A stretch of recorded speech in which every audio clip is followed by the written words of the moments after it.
అందరికీ నమస్కారం. నేను మీ కిరాకార్పిని. మాజీ ఐటీ శాఖ మంత్రి అయినటువంటి అమర్నాథ్, అతన్ని గుడ్డు అమర్నాథ్ అంటారు. ఆయన ఏం మాట్లాడు ఒకసారి విందాం.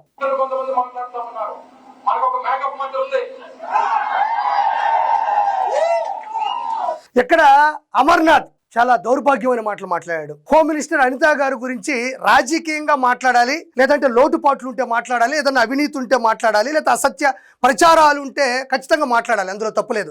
రాజకీయంగా ఎదుర్కోవాలి కానీ మనకి మేకప్ మంత్రి ఉంది అంటున్నారు. అలా మాట్లాడొచ్చా? తప్పు కదా. మేకప్ మంత్రి అంటే అనిత గారి గురించి మాట్లాడేటువంటి మాటల్లో ఎలాంటి తప్పుడు మాటలు మాట్లాడో ఒకసారి వినండి. మేకప్ మంత్రి మరి 2019 నుంచి 2024 మధ్యన మేకపోతు మంత్రి ఉండేది. మేకపోతు మంత్రి ఉండేవాడు ఎవరు? మన గుడ్డు అమర్నాథ్. ఆ మేక రాగాకులు తినేది కాదు, జామాకులు తినేది కాదు, వేపాకులు తినేది కాదు, మామిడాకులు తినేది కాదు, పచ్చగడ్డి తినేది కాదు, కేవలం గ్రావిల్, మైన్స్, వైన్స్, ఇసుక మాత్రమే తినేది. ఇది ఇక్కడ ఉన్నది అవినీతి మేక, ఎదురుగా ఉన్నది రాక్షస మోక. చూడండి, ఇక్కడ మహిళ ఉన్నారు, ఇక్కడ మహిళ ఉంది, ఎదురుగా మహిళలు ఉన్నారు. వాళ్ళు కూడా క్లాప్స్ కొడుతూ దాన్ని సమర్థిస్తున్నారు. అంటే ఈ రాజకీయం ఎలా వెళ్తుంది? సమయం సందర్భం లేకుండా, వెనక ముందు లేకుండా, రాజకీయానికి ఎదురుగా మాట్లాడలేక ఎంత తప్పుడు మాటలు మాట్లాడుతున్నాడో ఒకసారి వినండి. పోనీ అనిత గారు ఏమన్నా అలా మాట్లాడినారా? ఒకసారి అందు ముందు వీడియోలు కూడా చూడండి. మీరు ఏం మాట్లాడుతున్నాడో. మేకపోతు మంత్రి ఇక్కడ చూడండి.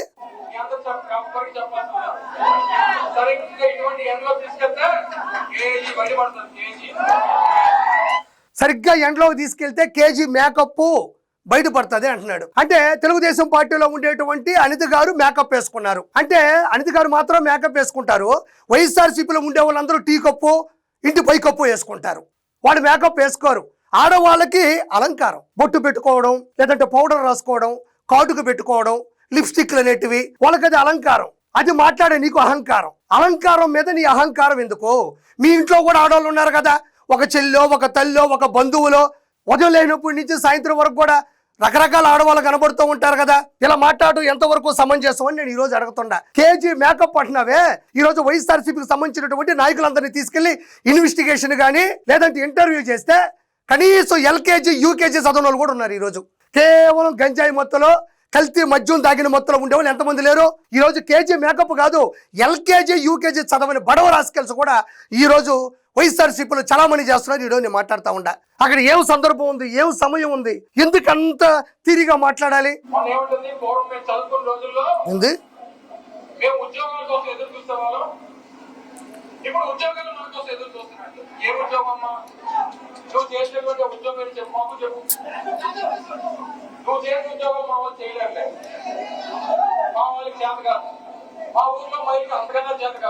చూడండి ఎంత తప్పుడు మాట ఇది. మహానాడులో అనిత గారు ప్రసంగిస్తూ ఒకప్పుడు ఉద్యోగాల కోసం ప్రజలు ఎదురు చూసేవాళ్ళు, ఇప్పుడు ఉద్యోగాలు ఎదురు చూస్తున్నాయి అన్నారు.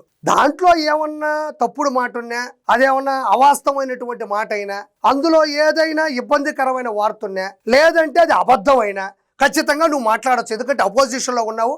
ఖచ్చితంగా ఎవరేదో మాట్లాడినా ఖచ్చితంగా అది రాజ్యాంగంలో హక్కు కూడా ఉంది. దేనైనా మనం ప్రతిఘటించావు. అది తప్పు అంటే ప్రజలకు తెలిసేలా కూడా చేయొచ్చు. ఇవన్నీ ఎందుకు? ఏం ఉద్యోగాలమ్మా? నువ్వు చేసే ఉద్యోగాలు మేము చేయలేము, నువ్వు చేసే ఉద్యోగం ఏంటో తెలుసా? మా వైఎస్ఆర్సీపీ మహిళలు అయితే అలా చేయలేరు అనడం అనేది ఒకసారి ఖచ్చితంగా ప్రజలు ఆలోచించాలి. తిరిగి మాట్లాడాలంటే ఇంతకన్నా కూడా మాట్లాడచ్చు. కోపం వచ్చేస్తుంది, భయంకరమైన కోపం వస్తుంది. ఒక మహిళని నడి రోడ్డు మీద పేటిఎం మనుషులు తీసుకొని వచ్చి పెయిడ్ ఎమోషన్స్ తో అందరూ చూస్తున్నాగా బహిరంగంగా మాట్లాడినటువంటి మాట ఇది. పోనీ మీకు తల్లి ఉంది, లేదంటే ఒక చెల్లి ఉంటుంది, లేదా ఒక పిన్ని ఉంటుంది, లేదా మీ అమ్మమ్మని ఉంటుంది, లేదంటే రోజు కొంతమంది మహిళలు ఉంటారు, నీ బంధువులు ఉంటారు, మీ ఫ్యామిలీకి ఒక వాట్సాప్ గ్రూప్ ఉంటుంది, దాంట్లో రకరకాల మహిళలు మీ వాళ్ళు ఉంటారు. వాళ్ళకి సంబంధించి కూడా ఎవరైనా ఇలా మాట్లాడితే నువ్వు ఊరుకుంటావా? ఊరి మీద ఊరేగుతావు కదా, కత్తో కటారో పట్టుకొని ఇలా మాట్లాడతావు మా ఇంట్లో వాళ్ళ గురించి అని. ఎంత తప్పుడు మాట. ఆవిడేమన్నా నేను ఇలా మాట్లాడిందా? కేవలం రాజకీయంగా విశ్లేషించేటప్పుడు లేదా వివరించేటప్పుడు, వివరణ ఇచ్చేటప్పుడు ఖచ్చితంగా ఎవరే తప్పు చేసినా కూడా ప్రశ్నిస్తారు, ఎదిరిస్తారు. దానికి ఈ మాటలకి ఏమన్నా సంబంధం ఉందా? మనం ఆల్రెడీ గెలిచిన పార్టీ మీద గెలవాలంటే ఇది పద్ధతా? పోనీ ఇలా మాట్లాడటం వల్ల నీకేమన్నా ఓట్లు పడతాయా? అసెంబ్లీలో వల్లభనేని వంశీ ఇలా మాట్లాడటం వల్లే కదా ఈరోజు రాజకీయంగా వైఎస్ఆర్సీపీ పార్టీ ఎంత దిగజారిపోయింది.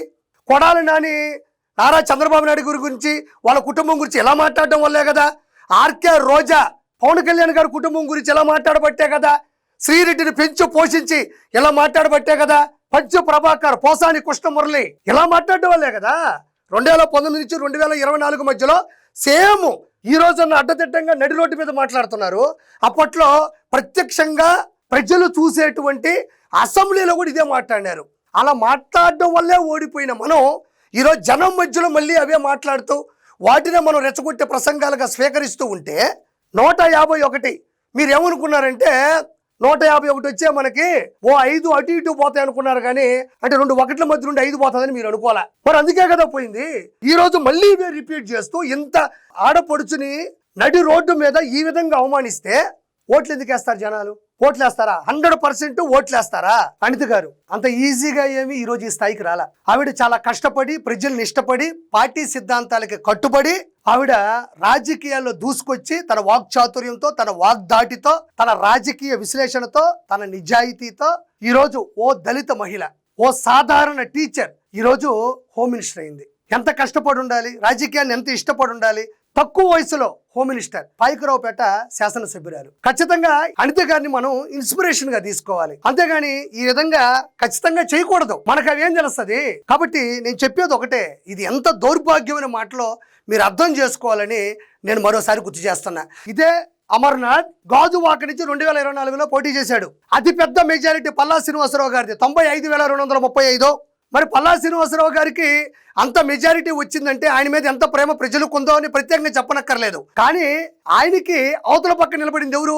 ఎవరికి బ్రతక తెలియదు అనుకుంటా. ఈయనే, ఈ మహానుభావుడు మాజీ ఐటీ శాఖ మంత్రి గుడివాడ అమర్నాథ్ గాజువాకలో పోటీ చేశాడు. పల్లా శ్రీనివాసరావు గారి చేతిలో చిత్తుగా ఓడిపోయినాడు.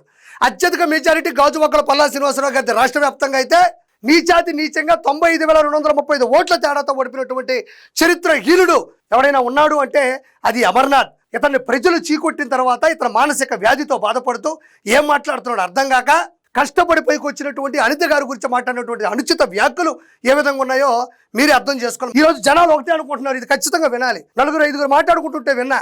ఇప్పుడు చూడండి, ఈ అమర్నాథ్ మాట్లాడేటప్పుడు అనుచిత వ్యాఖ్యలు అమర్నాథ్ చేస్తున్నప్పుడు అక్కడ ఉన్నప్పుడు ప్రజలు అనుకుంటున్నారు అమర్నాథ్ వెనక భాగంలో వైఎస్ రాజశేఖర రెడ్డి గారు ఇలా ఉన్నారు, ఆయన ప్లేస్ లో మేము ఉండుంటే ఈ అమర్నాథ్ ఈ దౌర్భాగ్యపు మాటలు మాట్లాడేటప్పుడు దవడ మీద మింగుండేవాళ్ళం అని ప్రజలు అనుకుంటున్నారు. నేను కాదు. ఇక్కడ ఉన్నాడు కదా వైఎస్ రాజశేఖర రెడ్డి గారు, ఆయన ప్లేస్ లో మహిళలవి ప్రజలవి మేము ఉండి ఉంటే ఆ దౌర్భాగ్యపు మాటలు మాడేటప్పుడు ఈ అమర్నాథ్ దవడ మీద మెడ మీద ఒక్కటి మింగుండేవాళ్ళం అంటున్నారు ఈరోజు. కాబట్టి చూడండి ఎంత దారుణమైనటువంటి మాటలు ఇవి. ఇవి ఖచ్చితంగా వెనకేసుకొని రాకూడదు. రాజకీయంగా ఎదుర్కోవాలి, రాజకీయంగా మాట్లాడాలి, నిలదీయాలి, ప్రశ్నించాలి.